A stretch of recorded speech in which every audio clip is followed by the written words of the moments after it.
નમસ્કાર, હું છું મનોજ અગ્રાવત ને આપ જોઈ રહ્યા છો કેટીવી ન્યૂઝ ગુજરાતી। કોંગ્રેસના નેતા રાહુલ ગાંધી 6 દિવસના યુએસ પ્રવાસ પર છે।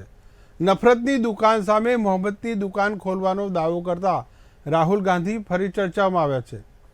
રાહુલે સેન ફ્રાન્સિસ્કોમાં ભારતીયોને સંબોધિત કરતા કહ્યું કે ભારતમાં કેટલાક લોકો માને છે કે તેઓ બધું જ જાણે છે, તેઓ ભગવાનને પણ શીખવી શકે છે અને અમારા વડાપ્રધાન મોદી તેમાંના એક છે। ભારત જોડો યાત્રા દરમિયાન હું થાકતો નથી કારણ કે મારી સાથે આખું ભારત હતું।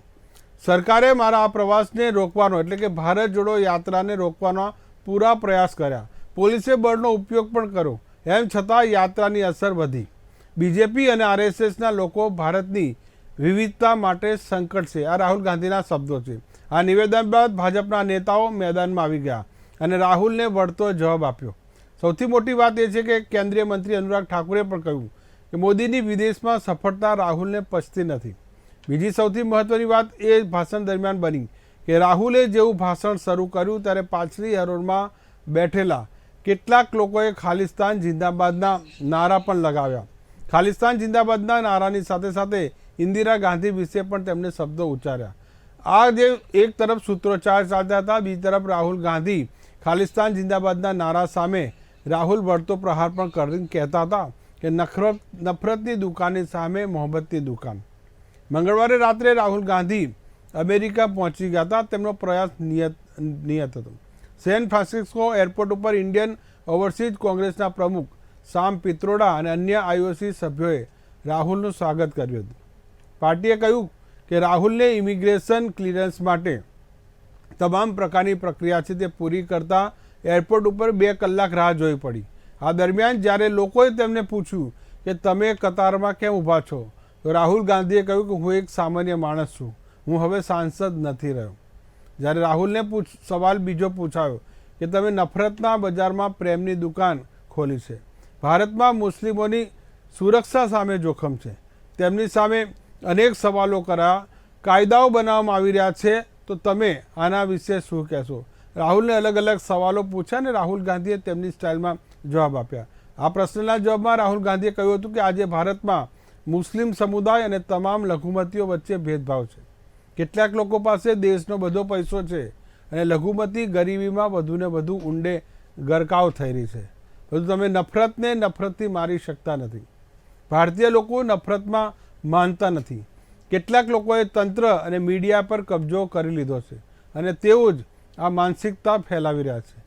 અનેક સવાલો પૂછ્યા હતા। હવે એ પણ બતાવી દઈએ કે રાહુલ ગાંધીનો વિદેશ પ્રવાસ, વડાપ્રધાન નરેન્દ્ર મોદી અમેરિકા જવાના છે તે પહેલાં તેમનો આ પ્રવાસ ગોઠવાયો છે।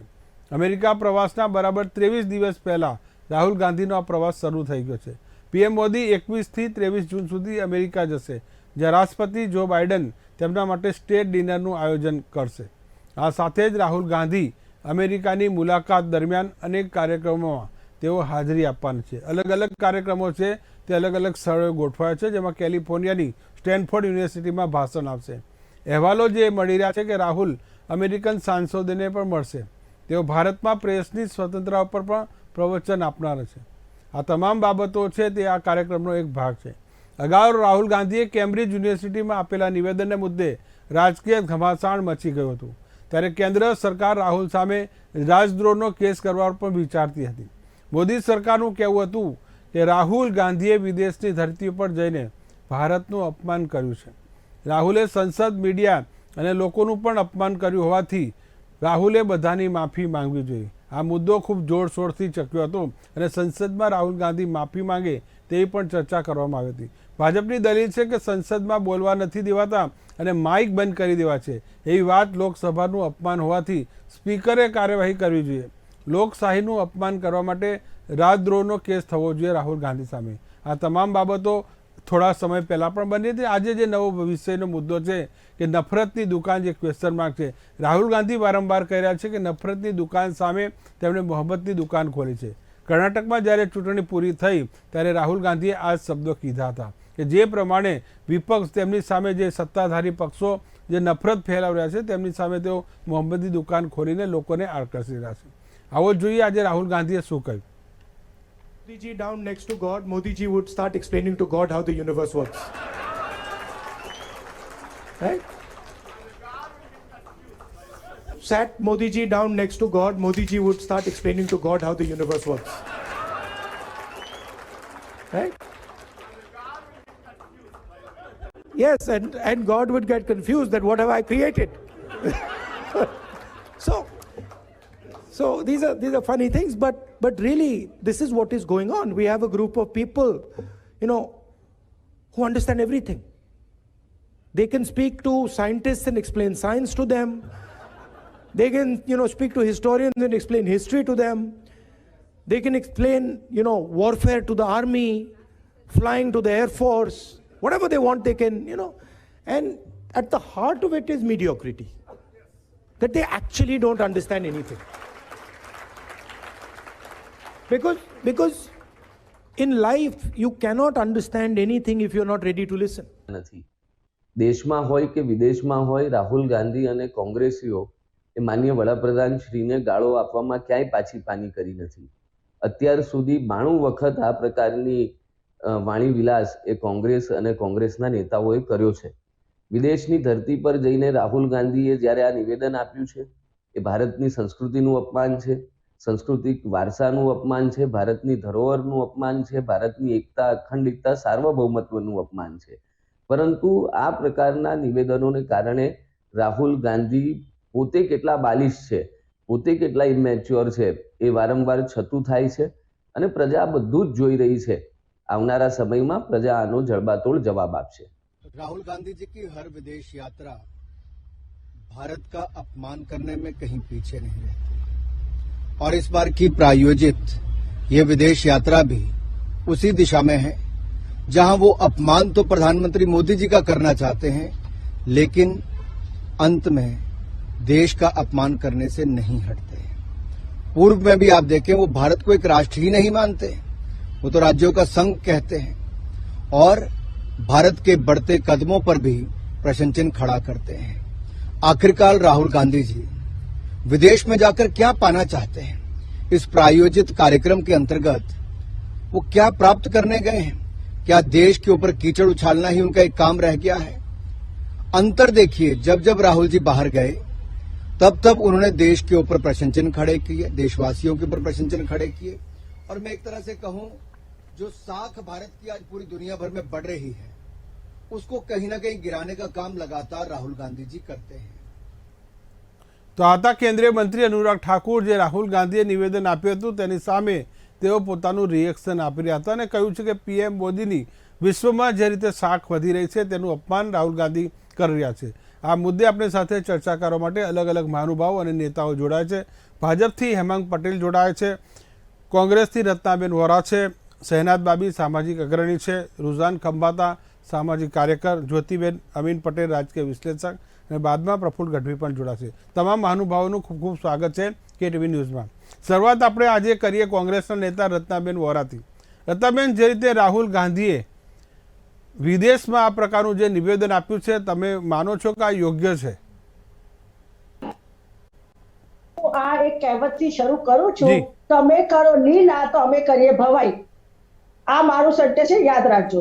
જ્યારે પોતે નરેન્દ્ર મોદી સાહેબ જ્યારે વિદેશની ધરતીમાં જઈને આવ્યા અને એમણે શું કીધું હતું કે ભાઈ ये तो कोई देश है, ये तो कोई सरकार है, चलो चलते हैं यहाँ से कहीं और. એવી બધી વાત કરનારા આપણા વડાપ્રધાન પોતે એમણે શરૂઆત કરી છે. દેશનું તો અપમાન એમણે કર્યું છે. અને આજે જે રાહુલ ગાંધી શું ખોટું કીધું છે, જે નરેન્દ્ર મોદી વડાપ્રધાનનો ચહેરો છે એક ચહેરો બતાવ્યો છે. અને રહી વાત વિદેશની ધરતીની, તો હું કહેવા માંગુ છું કે હવે તો સેકન્ડ્સમાં જો હું અહીંયા બોલતી હોય ને તો વિદેશમાં પણ દેખાય છે ને લોકો સમજે છે. એટલે આ કોઈ મુદ્દો નથી કે વિદેશમાં અપમાન કર્યું, આ તમે ઉઠાવવા માંગો છો એવો મુદ્દો, પણ ખરેખર આ કોઈ મુદ્દો જ નથી. અને રાહુલ ગાંધીએ જે વાત કરી છે સાચી કરી છે, ખરી કરી છે. દેશ આજકાલ જે હાલાતમાં જઈ રહ્યું છે અને જે દિશામાં જઈ રહ્યું છે એના માટે રાહુલ ગાંધી ચોખ્ખી વાત કરી છે. તમને હું જંતર મંતરમાં બહેનોનું બતાવું કે કેવી રીતે ઘસીટેલા, અને એમને પછી એટલું જ નહીં, એમની ઉપર તમે એફઆઈઆર પણ કરી દો છો. અને જેને જેલમાં હોવું જોઈએ, બ્રિજભૂષણ શરણને, એને તમે ખુલ્લે આમ સંસદમાં ફરવા દો છો, ફોટા પડાવવા દો છો, સ્ટાઇલ મારે છે, ઠઠ્ઠા મસ્તી કરે છે, જે આરોપી છે જેના પર પોક્સોનો ગુનો છે, અને ભાઈ તમે એને એરેસ્ટ કેમ નથી કરતા? અને જે બધું આ દુનિયામાં જોયું છે, આ વર્લ્ડ રેસલર હતી, આ કોઈ નાની સૂરી છોકરીઓ નથી. એમને આખા વિશ્વમાં ભારત દેશનો ઝંડો ફરકાવ્યો છે, ભારત દેશના તિરંગાને માન અને સન્માન આપ્યું છે. અને જ્યારે આ છોકરીઓ પોતાની સાથે અન્યાય થયું તો એની વાત કરે છે તો તમે પોલીસ સાથે એમની ઘર્ષણ કરાવી દો છો. આ છોકરી એટલી હદે દુખી થઈ ગઈ છે કે પછી એમને ગંગામાં પોતાના મેડલને પણ પધરાવી દેવાનું કામ કર્યું, કારણ કે એમને ખબર છે કે જ્યારે મેડલ જોશે ત્યારે આ અધર્મીએ કેવી રીતે એમની સાથે ખોટી રીતે હડપલા કર્યા છે. અત્યારે આપણે વિદેશની વાત કરીએ. એક મિનિટ, મારો મુદ્દો અહીંયા પૂરો થશે. આપણે વિદેશની વાત કરી રહ્યા છે, પહેલા વિદેશની વાત ઉપર આવો. તો જ્યારે પોક્સો હેઠળ તો તુરંત અરેસ્ટ કરવાની આવે છે. એ કેમ અરેસ્ટ નથી થતા? અરે ભાઈ, એ નિર્દોષ હોય તો પછી જામીન લઈ છૂટી જશે, અને જામીન લઈ તમે છૂટો, પરંતુ એમને આ દિવસ સુધી આ બ્રિજભૂષણને અરેસ્ટ નથી કર્યા, તો શું આ એક સારો દાખલો બતાવે છે? બીજી હું એક વાત કરું, 15મી ઓગસ્ટે જ્યારે લાલ કિલ્લા ઉપરથી પ્રધાનમંત્રી સ્ત્રીઓ કા માન सम्मान की बात करे છે, અને એ જ 15મી ઓગસ્ટે ગુજરાત સરકાર મુસ્લિમ જે છોકરી હતી એની સાથે બલાત્કાર કરનારા 11 અધર્મીઓને છોડી મૂક્યા. તો આ શું, તો વિદેશમાં આ બધું નથી દેખાતું? લોકો વિદેશમાં આ શું બધું નથી જોતા? અને છોડ્યા તો છોડ્યા, આપણે ફુલાર કર્યા અને એમની સાથે મીઠાઈઓ વેચી અને એમને બધી આવી ખોટી રીતે એમને ગ્લોરીફાઈ કર્યા છે. તો શું વિદેશ આ બધું જોતું નથી? એટલે હવે આ તો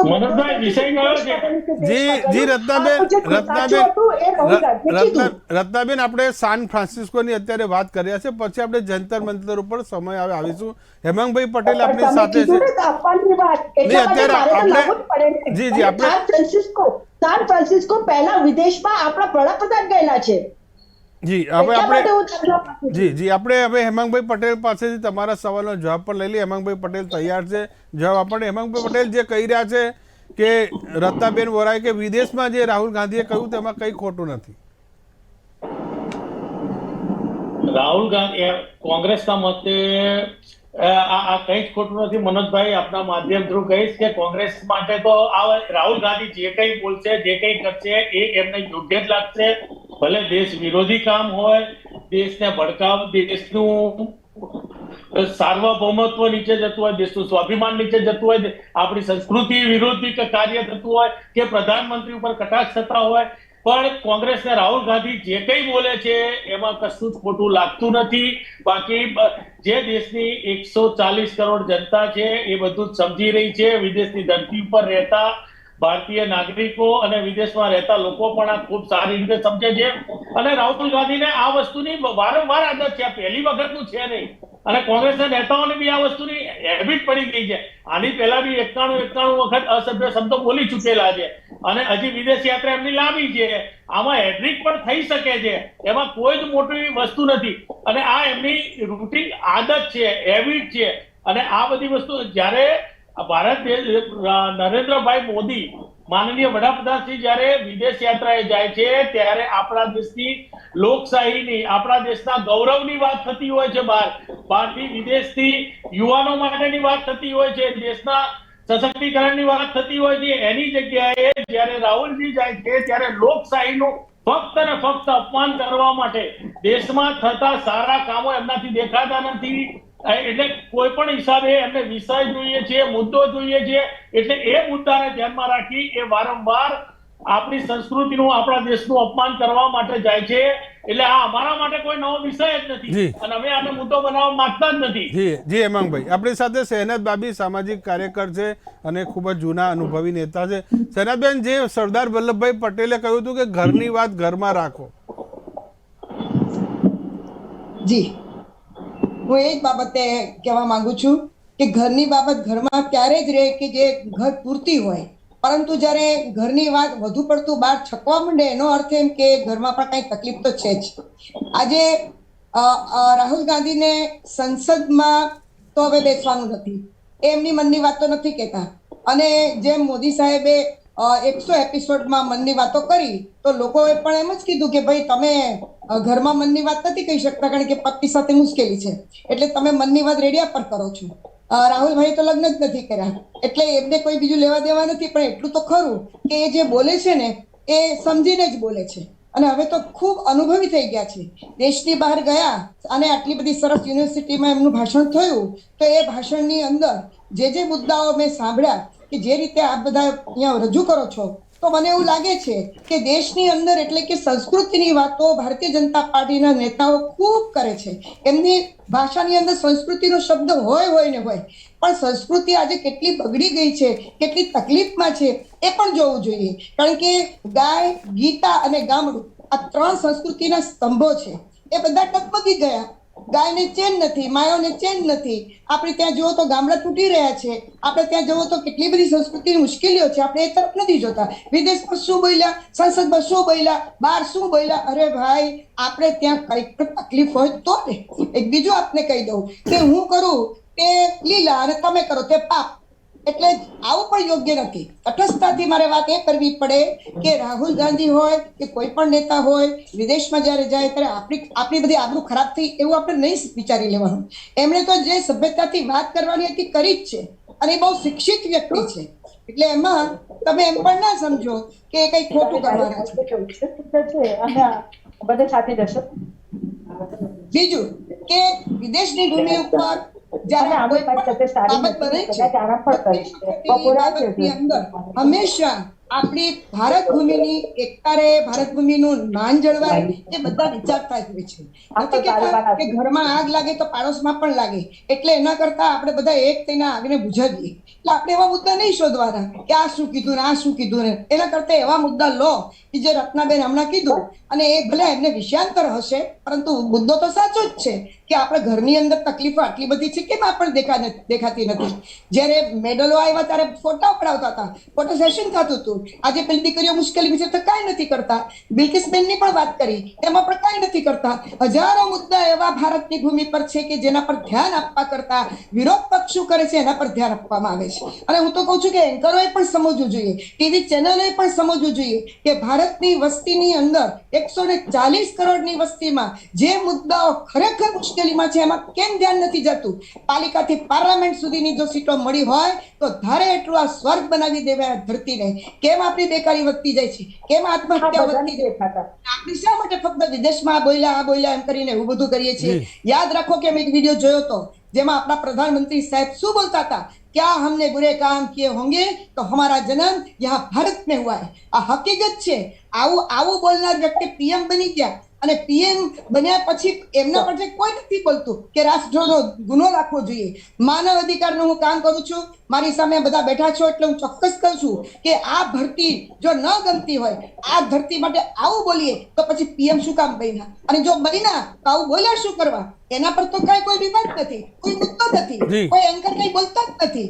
અરે હવારા માટે કરીને જયારે કંઈક થાય છે તો રાહુલજી આ બોલ્યા, અને તમે એમને મામૂલી વાતમાં સંસદમાંથી તો કાઢી મૂક્યા, અને હજી તમારે શું એમની પાસે પડી જવાનું. ઘણા મુદ્દા છે દેશના, એમાં આપણે આગળ વધો ને, જેથી કરીને આપણું વધુ વધે. જી ફરી આપણી પાસે આવીશ. આપણી સાથે જ્યોતિબેન અમીન પણ જોડાયા છે. જ્યોતિબેન અમીન જે વાત કરી રહ્યા છે શહેનાઝ બાબી અને રત્નાબેન વોરા, જે આજે રાહુલ ગાંધીનું નિવેદન છે તે યોગ્ય જ છે. પીએમએ પણ ભૂતકાળમાં આ પ્રકારના જે બયાનો છે તે દેશ વિરુદ્ધ કર્યા છે.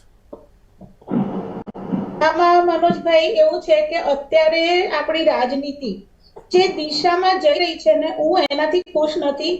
કારણ કે હવે એક વાત કહું કે વિદેશમાં જે એનઆરઆઈ રહે છે એ લોકો આપણા જે રાજનૈતિક પ્રવાહો પર નજર રાખતા હોય છે, અને એમને રુચિ પણ હોય છે, કારણ કે વતનથી જોડાયેલા છે, મનથી શરીરથી ભલે ત્યાં હોય એ લોકો. અને મેન કહીએ તો બધા રાજકીય પક્ષોના ફાળા પણ ત્યાંથી મોટા પ્રમાણમાં આવતા હોય છે. એટલે આ બધું જે છે તે રાજનીતિક ફંડ પોતાના પક્ષમાં કેવી રીતે વધારે ખેંચી શકાય, આ એનું હોય છે. હવે હું તમને કહું, પહેલા જયારે આપણા મોદીજી ત્યાં ગયા હતા ત્યારે સૌથી પહેલા શરૂઆત તો એમણે જ કરી હતી કે કોંગ્રેસને ગાળો આપી હતી. હકીકત છે, એ બધા માનશે. પણ તે વખતે મેં એમને એવું માની લીધું હતું કે ઓકે ચૂંટણી પ્રચાર છે તો સામેવાળાનું ખરાબ બોલવું પડે, એટલે એમણે બોલ્યું. પણ પછી જયારે વડાપ્રધાન બન્યા પછી એમણે ત્યાં જઈને કોઈ નક્કર દેશની વાત કરવાને બદલે કે ભવિષ્યની યોજનાઓની વાત કરવાને બદલે ફરી એ જ કોંગ્રેસનું ગાળોવાળું પ્રકરણ રાખ્યું ત્યારે મને રૂચ્યું નહોતું, કારણ કે એ વડાપ્રધાન પદની ગરિમાને અનુરૂપ નહોતું. એટલે તમે એક વખત હવે વડાપ્રધાન થયા છો, તમે દેશને રિપ્રેઝેન્ટ કરો છો, તો પછી તમારી વાતમાં એવું એ 70 વર્ષના ગાળામાં કશું નથી થયું સાવ એવું પણ ના કહેવાય, કારણ કે કામ તો થયું છે.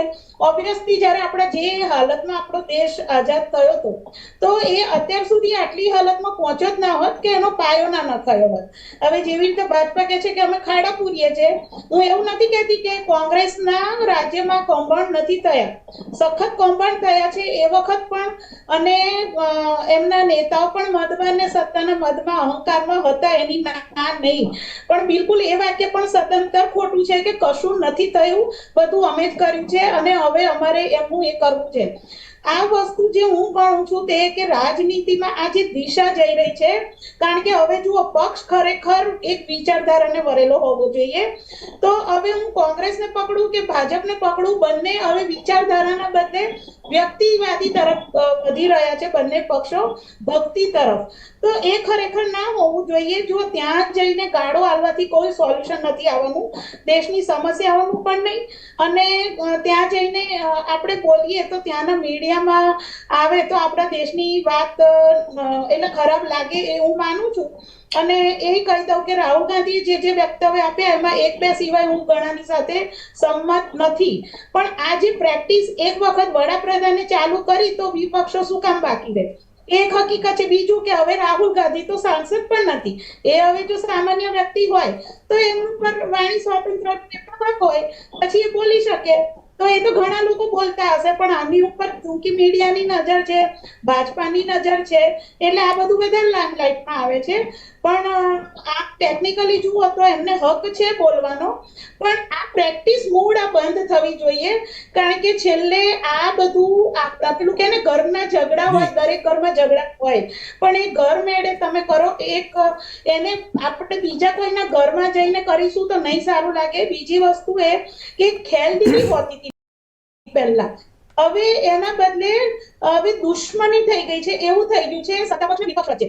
તો આ જે બદલાવ આવ્યો છે, અત્યાર સુધીમાં સત્તાપક્ષ વિપક્ષ હતો, આપણી 75 વર્ષની હિસ્ટ્રીમાં હતો જ્યારથી લોકતંત્ર છે, પણ આટલી બધી ખેંચતાણ અને દુશ્મની નહોતી.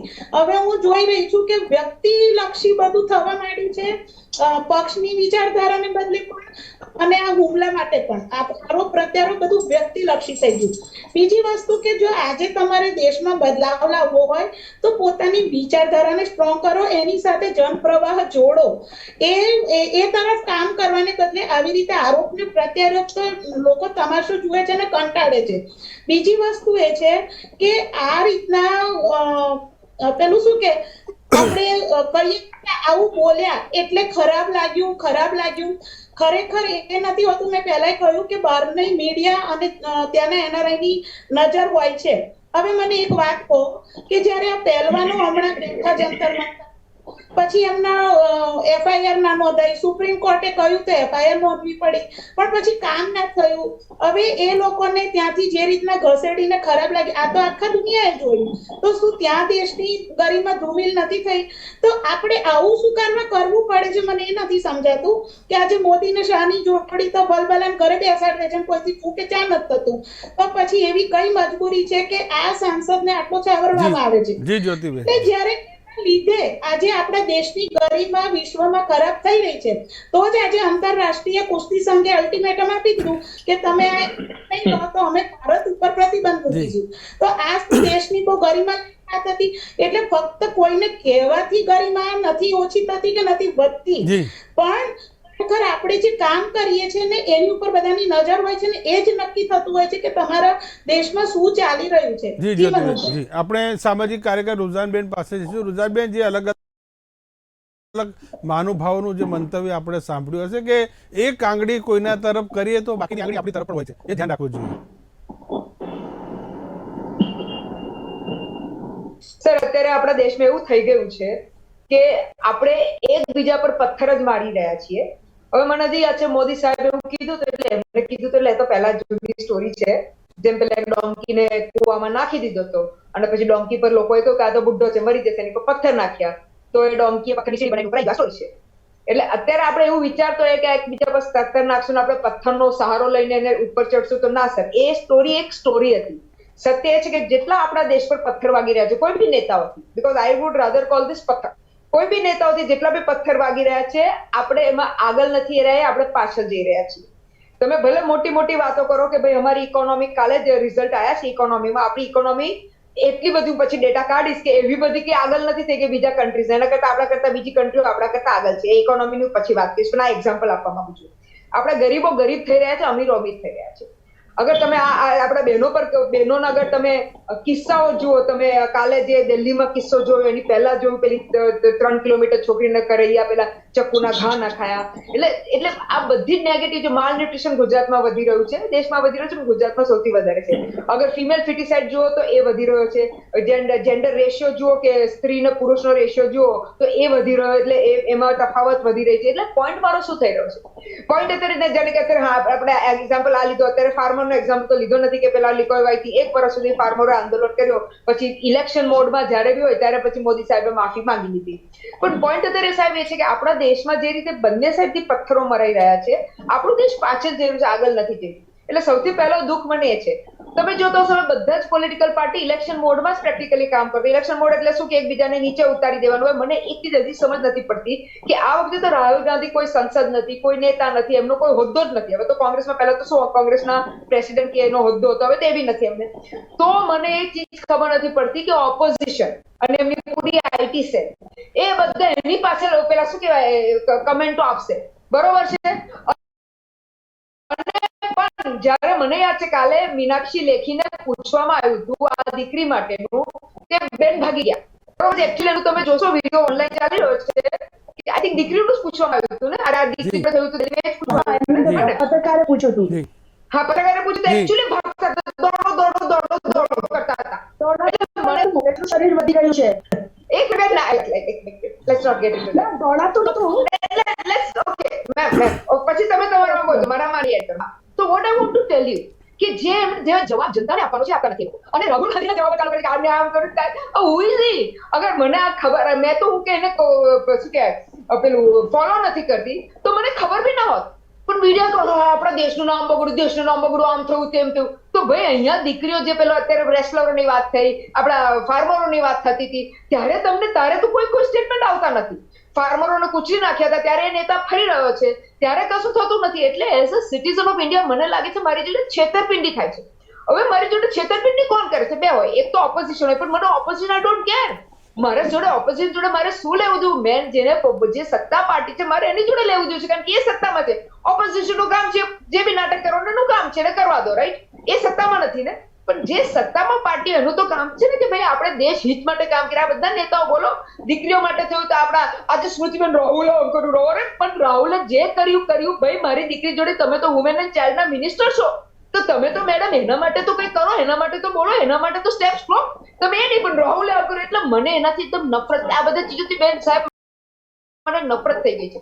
નફરત એટલે થઈ છે કે મને શ્યોર છે, કારણ કે જયારે નિર્ભયા કાંડ હતું ત્યારે હું શું હતું કે પેલા શું કહેવાય, અમને આમ કર્યું, જે બી એ વખતે હતું એ વખતે. એટલે મારો પોઈન્ટ એ થાય છે કે સાહેબ અલ્ટિમેટલી એઝ અ પ્રજા મારી જોડે ધોકો થઈ રહ્યો છે, મારા દેશ જોડે ધોકો થઈ રહ્યો છે. હું નથી કહેતી કે રાહુલ કરે છે ધોકો કે સત્તા પાર્ટી કરે છે. મારી જોડે એઝ અ પ્રજા જે મારા હકો છે, મારા as a constitution of India જે મને મારા હકો મળ્યા છે, મારી જોડે ધોકો થઈ રહ્યો છે. કારણ કે આ લોકો અંદર પેલું શું કે લડાઈ રહ્યા છે.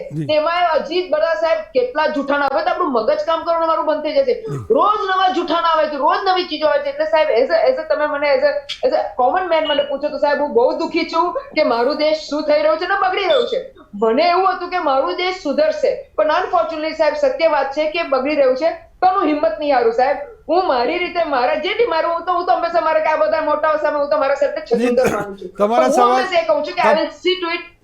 તમારા સવાલના જવાબ આપણે હેમાંગભાઈ પાસેથી લઈએ, જે સત્તાધારી પક્ષના રૂલિંગ પાર્ટીના મેમ્બર છે. હેમાંગભાઈ, જે કહી રહ્યા છે રૂઝાનબેનનું મગજ હવે ધીરે ધીરે બંધ થઈ રહ્યું છે, આક્રમણ જે થઈ રહ્યા છે, ભારતની જે સ્થિતિ છે તેમનાથી દુઃખી છે. આમાં હું તમને એક વસ્તુ કહું છું, ભારતની સ્થિતિથી દુઃખી નથી. તમે સળંગ જે જ્યોતિબેન છે, આપણા શહેનાઝબેન છે, અને રત્નાબેન બોલે તો સ્વાભાવિક છે કે એ કોંગ્રેસની વિચારધારા પણ તમે જે રાજકીય વિશ્લેષક છે ને એ બી કોંગ્રેસી સંપૂર્ણપણે વાત કરી રહ્યા છે.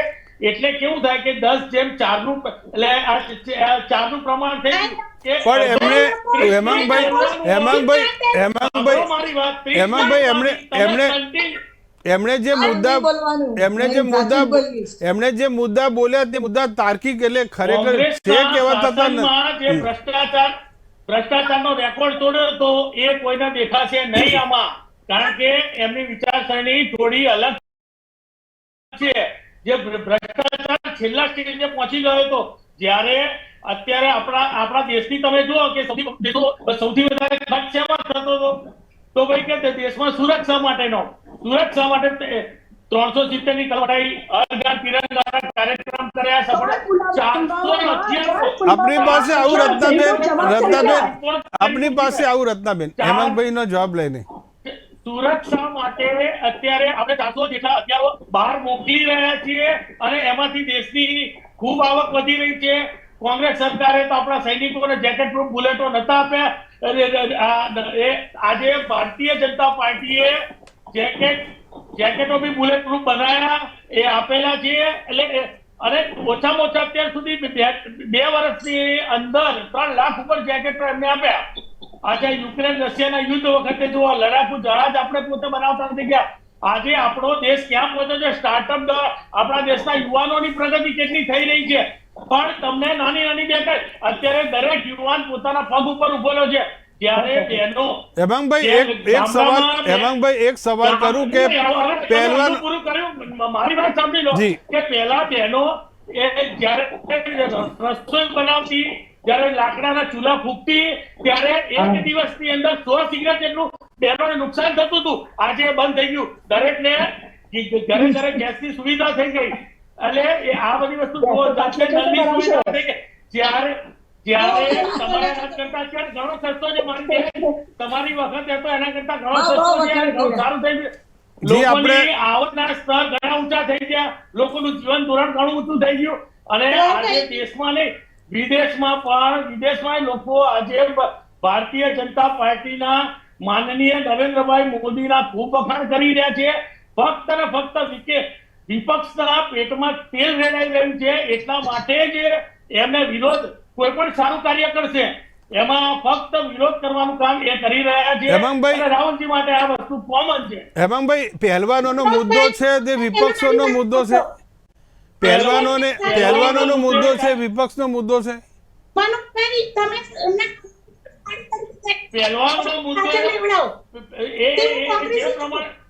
પહેલવાનોના મુદ્દે આપણી દેશની આબરૂ જઈ રહી છે કે નથી જઈ રહી? નુકસાન થઈ રહ્યું છે કે નથી થઈ રહ્યું?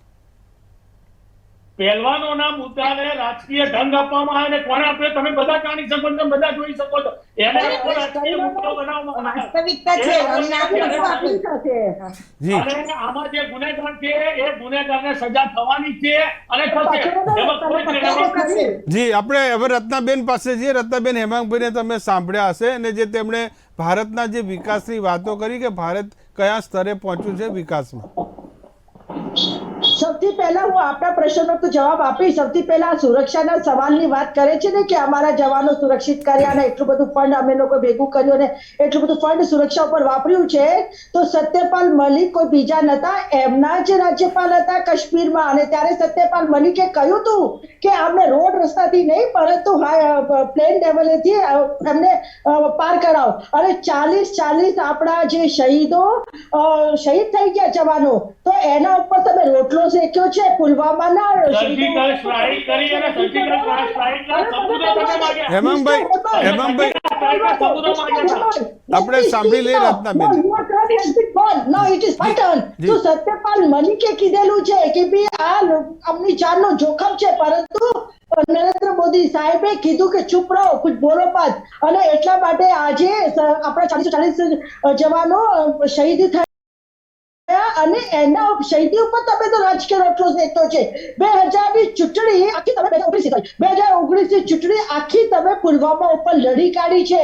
અને જ્યારે તમારા પર કોઈ પ્રશ્ન કરે છે તો પછી તમે કહો છો કે તમે તો દેશદ્રોહી છો, તમે તો રાષ્ટ્રદ્રોહી છો, એવી તમે વાત કરો છો. હવે બીજી વાત કરું કે તમે કીધું ને કે યુવાનોને બધી બહુ નોકરીઓ મળી ગઈ છે ને ફલાણું છે ને ઢીકણાનું છે ને બધું ખુશાલ છે તમારી નજરોમાં, તો હું કહું છું કે આપણા વડાપ્રધાને 2 કરોડ નોકરીઓ આપવાનો વાયદો કર્યો હતો 2014માં, અને આવા જુઠ્ઠા વાયદા કરીને જ એ સત્તા ઉપર આવ્યા હતા. અને પછી તમે શું કીધું હતું કે નોટબંધી આવવાથી ભ્રષ્ટાચાર દૂર થશે, આતંકવાદ દૂર થશે અને બધાના ખાતામાં 15 લાખ આવવાના છે. તમે તો પ્રજાને મૂર્ખ બનાવવાની વાત કરો છો.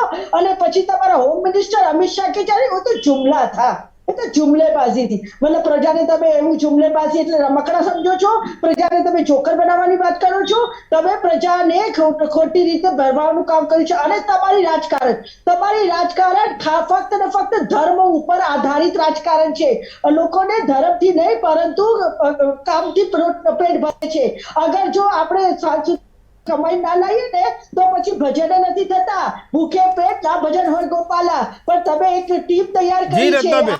જી રત્નાબેન, આપને રોકવા માંગીશ, રત્નાબેન આપને રોકવા માંગીશ, ફરી આપની પાસે આવી. સમય થયો છે એક નાનકડા વિરામનો, લઈએ એક બ્રેક. તો જે ચર્ચા ચાલી રહી છે કે રાહુલ ગાંધી સેન ફ્રાન્સિસ્કોમાં ભારત વિરુદ્ધ અને ભારત વિશે જે કહી રહ્યા હતા તેને વિપક્ષો એટલે ભારતીય જનતા પાર્ટીએ સવાલો ઉઠાવે છે કે રાહુલ ગાંધીની વિદેશ યાત્રા ભારતને બદનામ કરવા માટેની જ હોય છે. જ્યારે વિદેશમાં જાય છે ત્યારે ભારત ઉપર તેઓ કીચડ ઉછાળવાનો પ્રયાસ કરે છે. થોડા સમય પહેલાં પણ તેઓ વિદેશ ગયા હતા ત્યારે પણ આ જ મુદ્દો હતો તે ભારતીય જનતા પાર્ટીએ ઉઠાવ્યો હતો. રાહુલ ગાંધીના જે નિવેદન હતા તેમાં તેમણે સૌથી મહત્ત્વની વાત એ કરી કે ભગવાન સાથે બેસાડો, તેમને પણ બ્રહ્માંડનું મહત્ત્વ સમજાવશે. कुछ लोगों को ऐसा लगता है कि उन्हें सब कुछ पता है.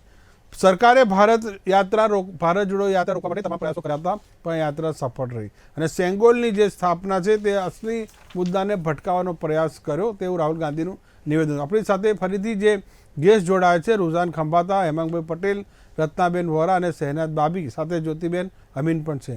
રૂઝાનબેન પાસે છે. રૂઝાનબેન, જે વાત એ થઈ રહી છે કે ભારતની જે તકલીફો છે, ભારતના મુદ્દાઓ છે, પણ વિદેશમાં આ રીતે વારંવાર કહેવા એ કેટલું યોગ્ય છે? વાત કરવાની હોય પણ થાય છે શું કે અનફોર્ચ્યુનેટલી અહીંયા ભારતમાં જે અહીંયા બીજા નેતાઓ જશો તો અમને બોલવા નથી દેતા, અમને પ્રદર્શન નથી કરવા દેતા, જાણે કે અત્યારે પેલું રેસલરોને બી જેલમાં મૂકી દીધા. એટલે પોઈન્ટ એ લોકો કહે છે કે હવે એ લોકો શું કરે? તે લોકો કહે છે કે અમે બહાર જઈને બોલીએ છીએ. That is point number 1. હવે ત્યાં જઈને બોલે છે. આ તો સાહેબ એ કંપનીમાં બી વાત કરું, જાણે કે મારી કંપનીમાં મારા માણસોને પ્રોબ્લેમ હોય તો એ મેનેજરને ના કે પણ નીચે ચાની કીટલી પર જઈને કહી આવે. એટલે અમે કહીએ બી કે ભાઈ પ્રોબ્લેમ છે તો તું મને કે ભાઈ તું ચાની કીટલી પર બોલવાનો તારો મતલબ નથી. આ એક્ઝામ્પલ એટલે આપું છું કે અત્યારે આ મારા માટે એક્ઝિટ એવું જ છે કે આપણો દેશનો પ્રોબ્લેમ છે. રાહુલ ગાંધી ત્યાં જઈને બોલે છે. કેમ બોલે છે? કારણ કે એમનું અહીંયા કોઈ સમજતું નથી. અને બીજું ઇમ્પોર્ટન્ટ વાત છે કે they want to tell the world, show to the world. કારણ કે આજની તારીખમાં બી તમે જુઓ તો જરા રેસલર જોડે થઈ છે તે લોકો ઇન્ટરનેશનલમાં લખી દીધું છે. આજકાલ તો ટ્વિટરનો જમાનો છે, સોશિયલ મીડિયા છે, ફટાકથી લખી દીધું છે કે ભાઈ આવું અમારા દેશમાં અમારી જોડે થઈ રહ્યું છે. કારણ કે એ બી એ લોકોના બી તો રેસલરોના બી તો ઓલ ઓવર વર્લ્ડમાં ફેન્સ હોય કે જે બધું હોય એટલે એ તો થવાનું જ છે ને સાહેબ. એટલે હવે અત્યારે the world is become a global village. That is what I M trying to say કે આપણે ગ્લોબલ વિલેજ છે. એવું ના વિચારાય કે આપણે દુનિયાની આપણે છુપાઈ રાખશું. આપણે ચાઇના નથી. અમે બી ચાઇના બનીએ તો અલગ વાત છે, કદાચ બની બી જઈએ જે રીતે અત્યારે ચાલી રહ્યું છે. વી કેન બીકમ ચાઇના, ભાઈ બધા જોઈ લેજો. અત્યારે પોઈન્ટ એ થઈ રહ્યો છે. So we have now it is the duty of the government to keep the people happy in terms of કે જે અન્યાય થયો છે. એવું નથી કહેતી કે તમે પેલા શું કહેવાય હેપી કરવા માટે ખોટા રસ્તાઓ અપનાવો. હું બિલકુલ એવું મીન નથી કરતી, પણ એવું કહું છું કે તમે એ લોકોને જે એ લોકોના મુદ્દાઓ છે લેટેસ્ટ ટેકનોલોજીથી પ્રોટેસ્ટ થશે, બધા હેરાન થશે. પછી જેવા ઇલેક્શન મોડ આવશે, જેને કે મેં ગુજરાતમાં જોયું હતું કે જેવું ઇલેક્શન મોડ આવી ગયું હતું પેલા જે બી આંદોલન થતા હતા ગવર્મેન્ટ બધું સુલટાવી દેતી હતી. તમે ફાર્મરમાં બી જેવું ઇલેક્શન મોડ આવી ગયું ગવર્મેન્ટ સુલટાવી દેતી. એટલે મને ખરાબ લાગે છે કે તમે ખાલી ઇલેક્શન પોઈન્ટ ઓફ વ્યૂથી કામ કરો તો તમને જેન્યુઅનલી લોકોની ચિંતા નથી. કારણ કે તમને લોકોએ વોટ આપીને લાયા છે અને તમને આવા છપ્પટ ફાડીને વોટ આપ્યા. બીજો પોઈન્ટ આપણી પાસે ફરી આવું આપણે જ્યોતિબેન અમીન પણ છે. જ્યોતિબેન અમીન, વાત એ થઈ રહી છે કે ભારતની વાત આ રીતે વિદેશમાં કહેવાથી ઘર આંગણાની સ્થિતિ સુધરી જશે?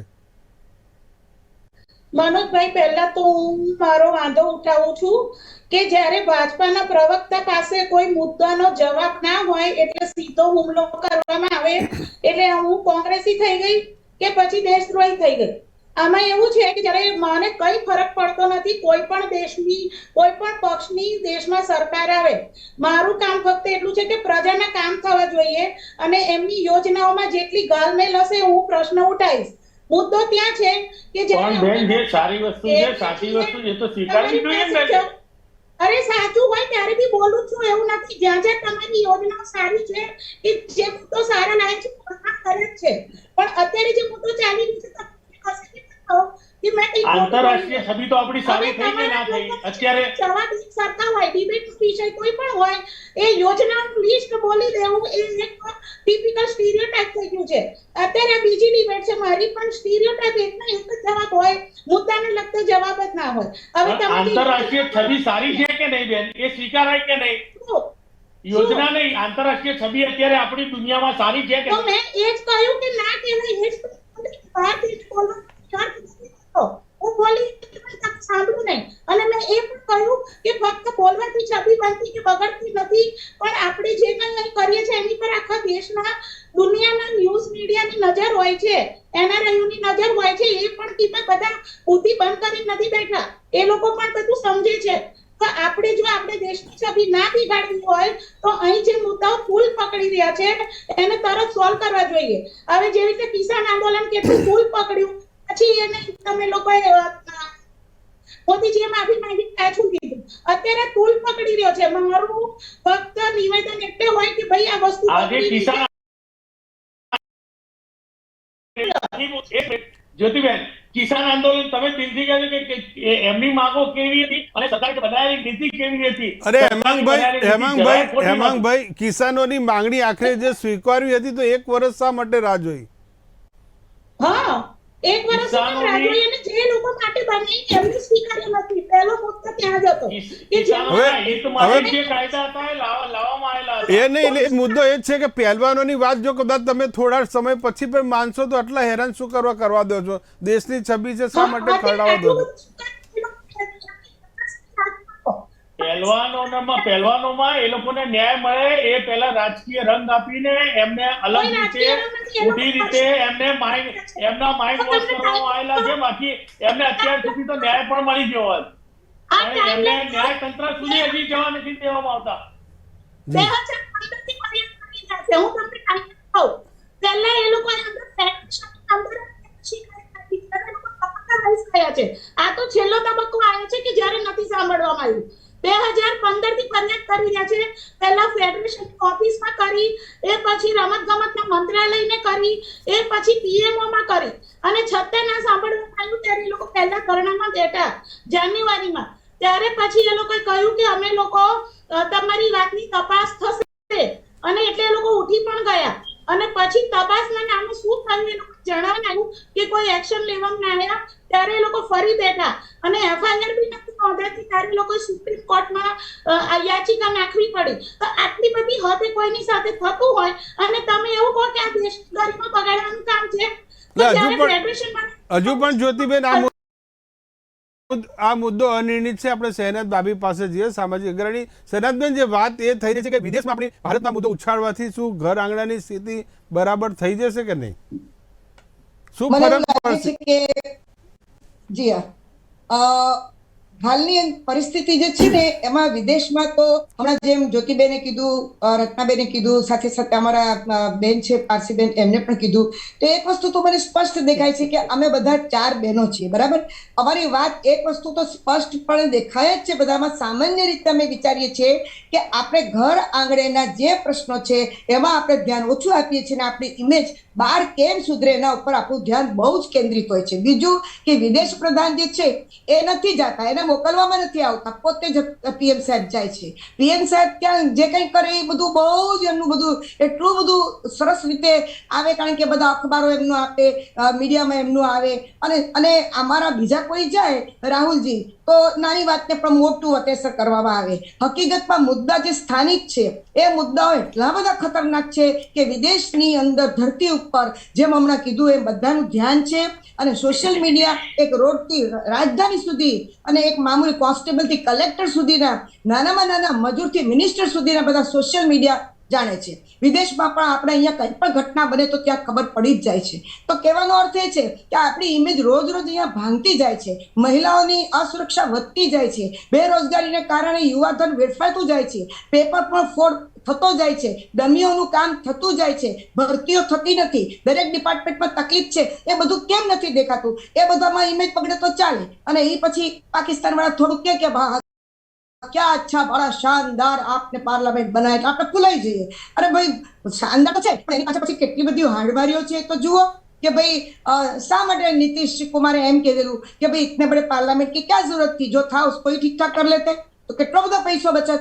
ના, ત્યાં આપણે કાંઈ નથી કરવાનું, પણ આપણી ઇમેજ દેશમાં વધુમાં વધુ સુધરે એની સાથે અમને વાંધો નથી. વાંધો એ જ છે કે વિદેશમાં સેજ પણ કઈ થાય છે તો આપણે વાતનું વતેસર કરીએ છીએ. એક વસ્તુ યાદ રાખો, હેમાંગભાઈની પાછળ વાજપેયીજીનો ફોટો છે.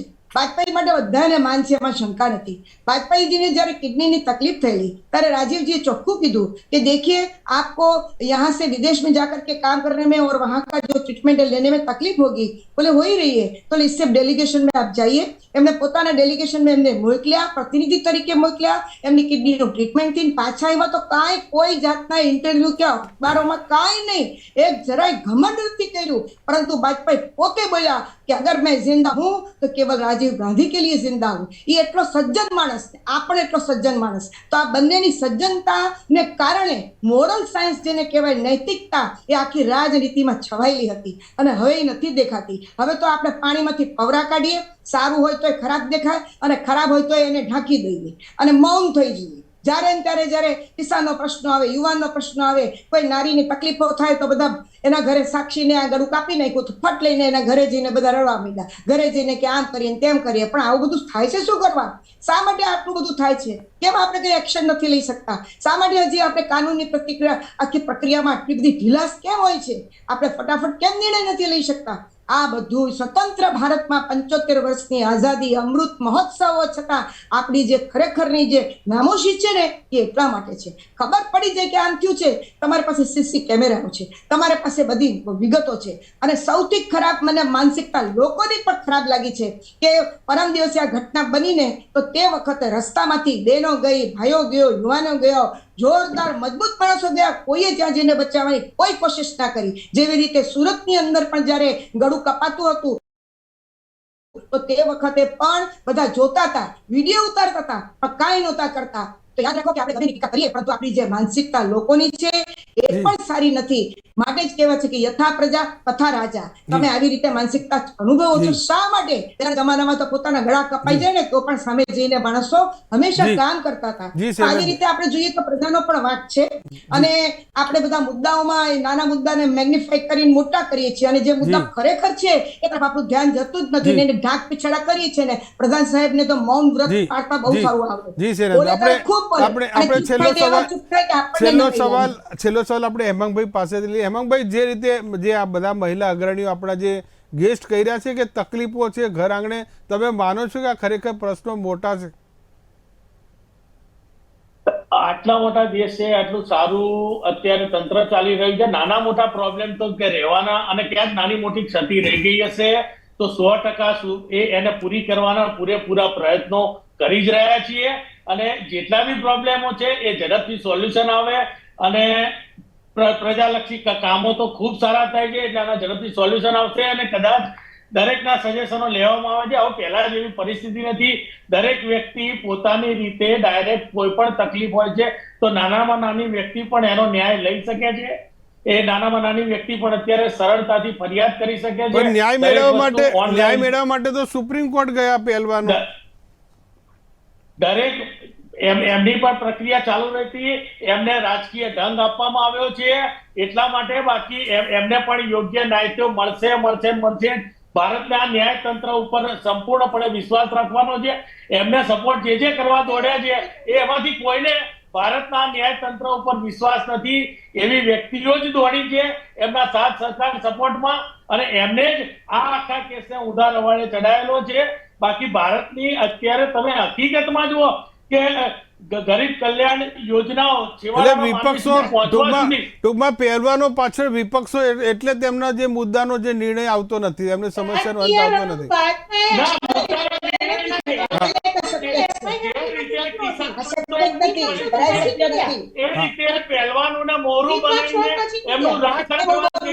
એ રાજકારણ ના કરાય, એ તેનાથી જેવા રાજકારણ સાંસદ તમારા છે કોઈના વૃદ્ધપ્રસંગ. જીવનની જોડે રમત ના કરાય, એ નહીં રમત સ્વીકારે ખોટી વાત.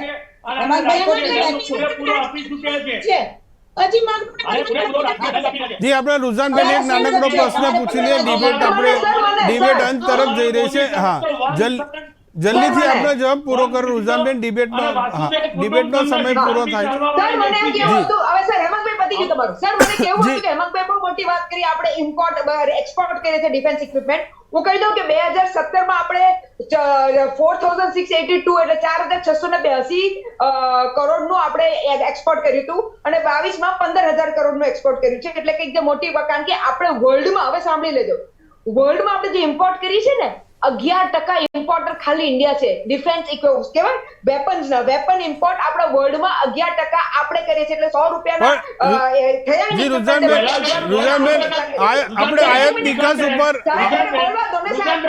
આયાત નિકાસ ઉપર આપણે પછી આયાત નિકાસ ઉપર આપણે 2017 માં તો સાહેબ તમારી સરકાર હતી ને, 2017 માં મોદી સરકાર હતી, 2014 થી 2017 માં આપણે 4000 ના હતા. આયાત નિકાસ ઉપર આપણે ફરીથી ડિબેટ રાખીશું. રુઝાનબેન, હેમંતભાઈ, આપ લોકો જોડાયા, ખૂબ ખૂબ આપનો આભાર. જે ચર્ચા ચાલી રહી હતી કે જે રાહુલ ગાંધી વિદેશમાં જઈને જે ભારતના વખાણ તો કરે છે પણ સાથોસાથ ટીકા પણ કરે છે, ત્યારે ભારતીય જનતા પાર્ટી છે તેમને જવાબ આપી રહી છે ને કહી રહી છે કે આ ભારતનું અપમાન છે. ફરી મળીશું એક નવા મુદ્દા સાથે. નમસ્કાર.